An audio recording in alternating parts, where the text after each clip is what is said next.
Всем привет! У меня для вас сегодня хорошая новость. Я хочу поделиться еще одним способом путешествовать бюджетно и сэкономить огромную часть ваших денег на проживание, когда вы путешествуете. И этот способ называется Home Exchange. Если по-русски, то обмен домами.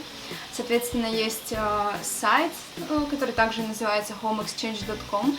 На нем вы можете найти более 65 тысяч домов. Наверное, звучит немножечко как реклама, но я действительно рекомендую пользоваться этим сервисом, потому что я сейчас им пользуюсь, и мне это очень понравилось. И у данного способа путешествовать есть огромные преимущества. Поэтому я хочу с вами им поделиться, рассказать, что как и почему, как этим пользоваться и так далее. В общем, поехали. Если вы смотрели фильм, кажется, называется «Отпуск по обмену» с Кэмерон Диас и Кейт Уинслет, то вы, наверное, уже немножечко в курсе, что это такое. Там одна девушка была из Англии, она поехала жить в Америку, соответственно, в доме другой девушки, которая поехала жить в Англию. У них там у обоих депрессии, разрушенные жизни. Короче, для меня вот этот вот обмен домами всегда звучал как какая-то фишка из фильмов, что-то вообще нереальное, не знаю, что-то несуществующее.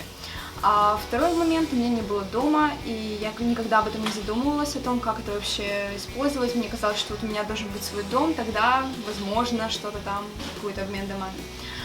Выбор домов на сайте просто огромный. Если вы когда-нибудь мечтали пожить, не знаю, в центре Парижа, где-нибудь не знаю, с видом на Эйфелеву башню, но у вас не было там 100-200 евро в день за то, чтобы платить за отель, или, возможно, вы любите жить более как местные, то есть иметь свою кухню, готовить что-то, не любите там ходить по ресторанам постоянно.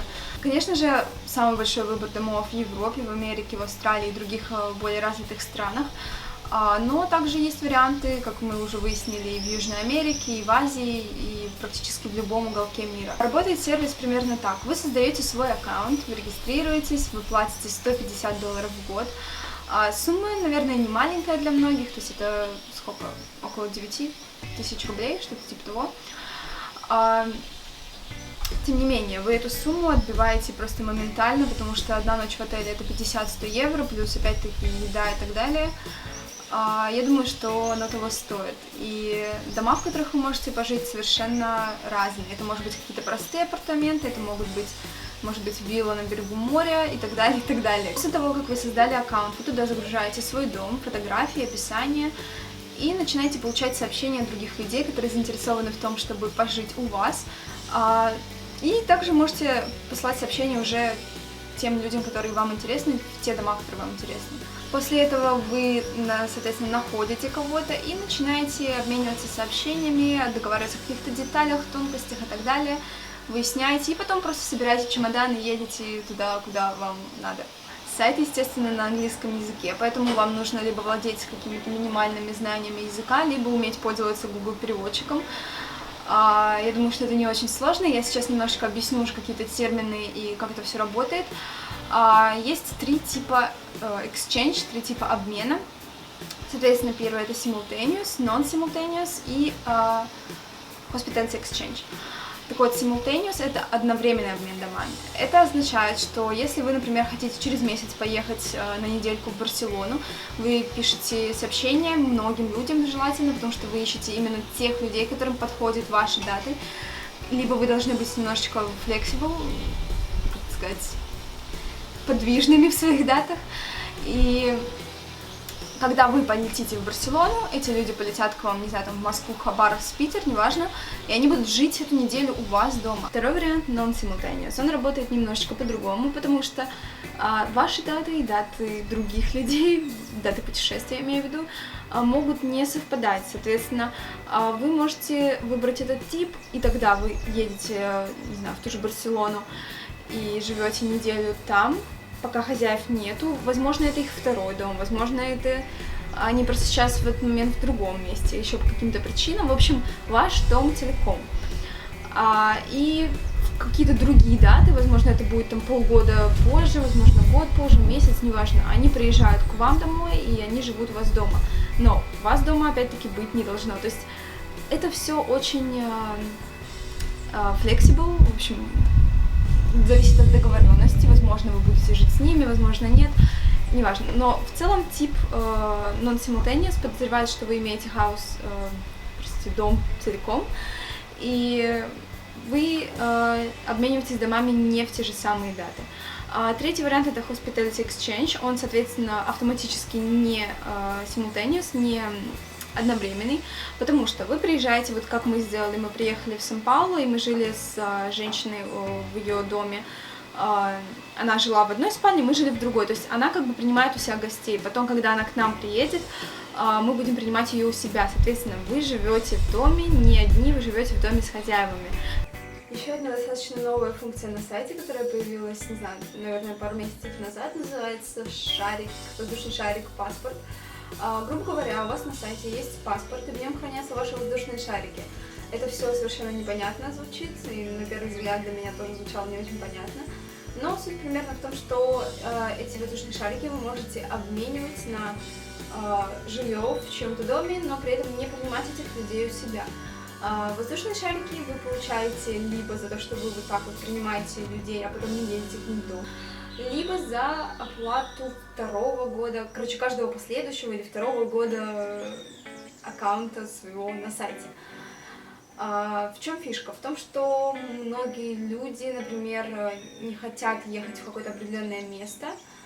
Например, скажем, не знаю, человек из Франции, из, не знаю, Ниццы не хочет ехать в Париж, но при этом, приняв у себя человека из Парижа, он может получить воздушный шарик и использовать его потом на такой вот безвозмездную остановку у других людей. Почему им это интересно? Опять-таки они за это получат воздушный шарик, и они тоже могут поехать и так далее, и так далее, и так далее. То есть это работает как цепная реакция, грубо говоря. Вот. В целом, данный способ путешествий, чем он хорош, в том, что он подходит не только людям, которые свободны с датами, вот, например, как я могу жить за границей в тот момент, когда мне это интересно, там 3 месяца, 4 месяца, неважно. И в случае, например, с хаус-ситингом вам нужно подстраиваться под людей, под их даты. Вы не можете заранее знать, когда кому-то понадобится хаус-ситинг, либо нужно действительно планировать это там за 2-3 месяца.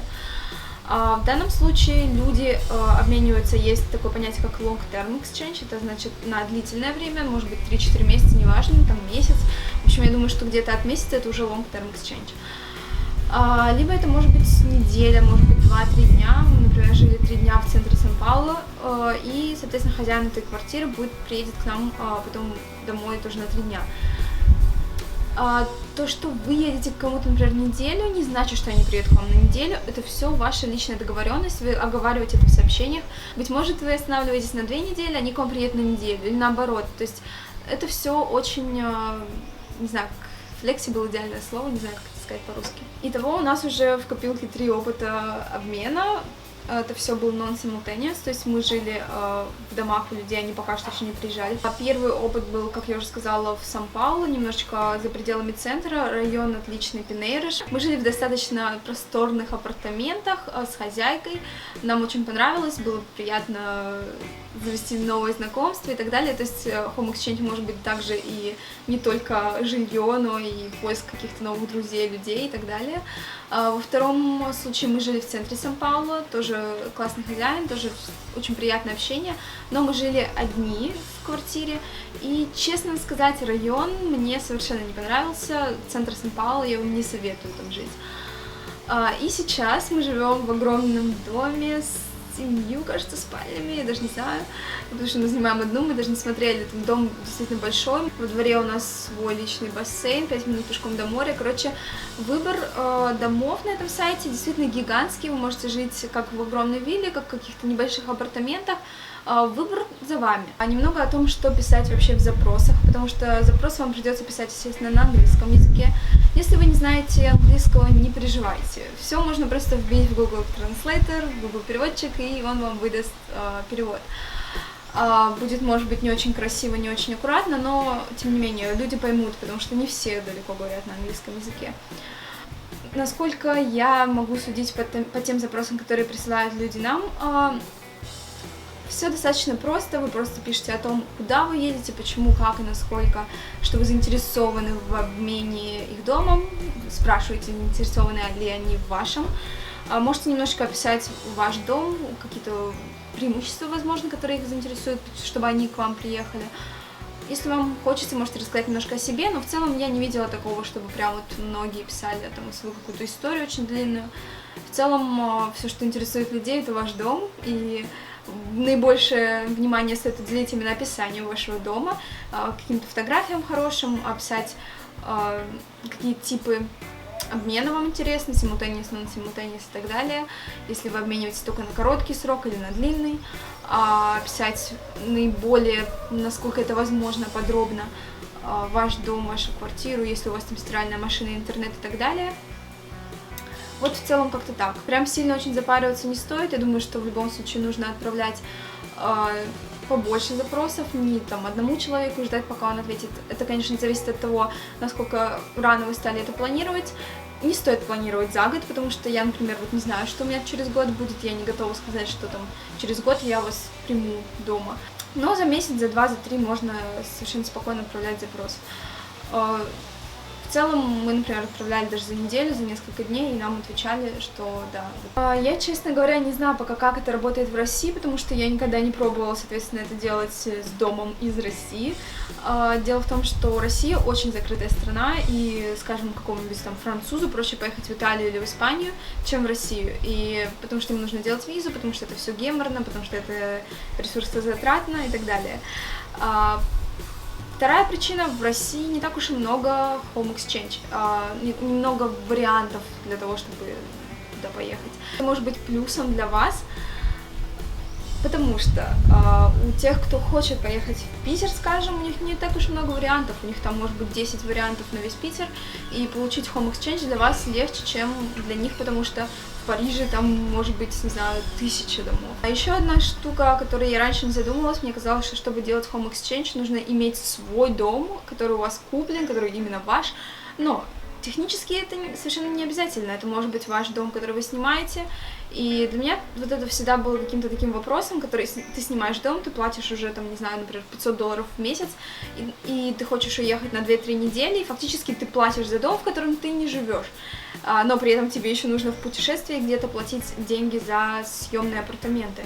Но это совершенно не обязательно, вы можете использовать свои съемные апартаменты, если вам хозяин ваш позволяет, если вам позволяют ваши условия, и люди будут жить у вас в это время, а вы будете жить бесплатно где угодно, не знаю, в Мексике, в Америке, где вы хотите. То есть на сайте, в принципе, нет такого какого-то условия, что это должен быть ваш дом, что у вас должны быть на него документы. Дом любой, неважно. Еще немножечко о безопасности. Я знаю, что у нас в России такой менталитет, что мы не доверяем людям, это совершенно нормально, но за границей все с этим более просто, люди как-то более открыты ко всему новому, и я думаю, что и нам нужно немножечко перенимать эту традицию, это хорошая, скажем, традиция мыслить открыто и доверять людям.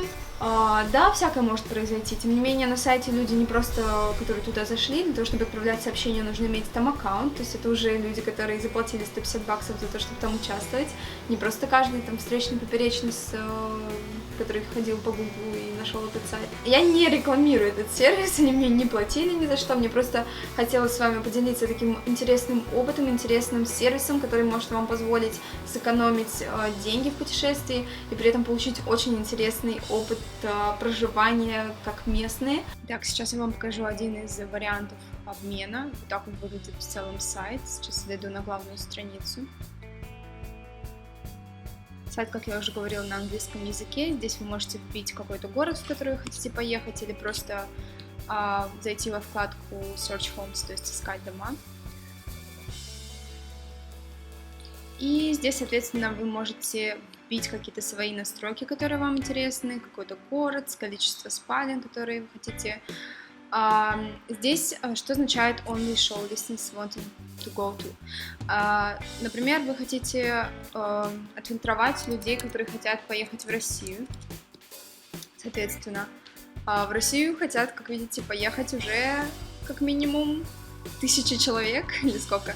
Короче, вы можете отфильтровать людей, которым интересна ваша страна. В таком случае вы не будете посылать сообщения людям, которые, например, в Россию вообще думают, даже не думали поехать. Здесь вы можете вбить даты, размер дома, можно ли там проживать с детьми, с животными и так далее. И, соответственно, здесь это такие тоже вкладки. Вы можете выбрать Exchange Type, то, что я вам уже говорила, одновременный, не одновременный, в последнюю минуту и так далее. Здесь выбор соседей, какие-то определенные качества в доме, которые вам интересны, например, наличие компьютера, интернета, лодки, теннисного корта. Короче, здесь вы можете потыкать и посмотреть. С помощью Google переводчика обязательно все переведется. И сейчас я вам покажу один из вариантов. Этот дом, например, находится в самом центре Парижа, здесь Cœur de Paris. Вы можете посмотреть фотографии, смотрите, какие классные апартаменты. Что у нас находится в этой вкладке сбоку? Имя, соответственно, того человека, к которому вы обращаетесь. Обязательно пишите по имени, к тому, кому вы хотите послать сообщение. Previous Exchange, значит, люди, которые сколько раз они уже, соответственно, делали этот обмен домами. И путешественники, 2 взрослых и 1 ребенок. Языки, на которых они говорят, и определенные фишульки, которые они заслужили. То есть они уже год на этом сайте, и у них хороший рейтинг ответа. Вот тоже смотрите обязательно на вот этот пункт, это означает, что у них хороший рейтинг ответа на ваше сообщение.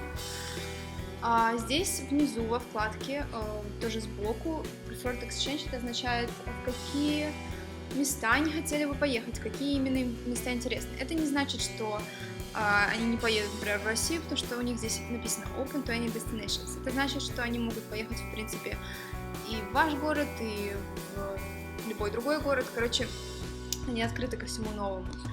Внизу под фотографиями вы здесь видите, сколько людей вмещает в себя данные апартаменты, сколько есть спален, сколько ванных комнат и какие-то другие моменты, например, что там нельзя курить, что нельзя с животными и так далее. Обязательно изучите этот момент перед тем, как отправлять сообщение. Ну а дальше просто описание идет, то, что они пожелали, то, что они посчитали нужным сказать вам о своем доме, тип дома, где он находится, какие-то фишульки, которые у них есть, какие определенные даты им наиболее удобны, тоже обязательно изучите этот момент, в какие даты им интересно путешествовать. В некоторых случаях они говорят, что open to any date, это значит, что они готовы путешествовать все время. Здесь вы прямо можете посмотреть уже на карте примерное местоположение дома. Вот он находится прямо в самом-самом центре Парижа, рядом с театром Bataclan. И еще немножечко описания, какие-то activities, что можно делать в этом районе и так далее. В общем, для того, чтобы послать им сообщение, вы нажимаете Get in Touch и, соответственно, отправляете свое сообщение. Я уже говорила, обязательно обращайтесь по имени, напишите о том, почему вам интересно туда поехать, почему им интересно будет поехать к вам. И здесь вы можете выбрать тип. Либо reciprocal exchange, это значит, что вы собираетесь этих людей, вы хотите тоже у себя принимать, или паспорт, это означает, что, возможно, если они не хотят к вам ехать, вы можете просто приехать к ним. В общем, вот эта тема паспорт, воздушный баллон, воздушный шарик, который я вам уже объясняла, это именно оно. В общем, надеюсь, что вам эта информация была полезна, и, возможно, вы воспользуетесь этим способом в следующий раз, когда вы подумаете куда-то поехать, путешествовать. И если у вас еще остались какие-то вопросы, потому что я, возможно, забыла упомянуть какую-то информацию, возможно, что-то вам непонятно, обязательно пишите их в комментариях, ставьте свои лайки, и до встречи через неделю. Пока-пока!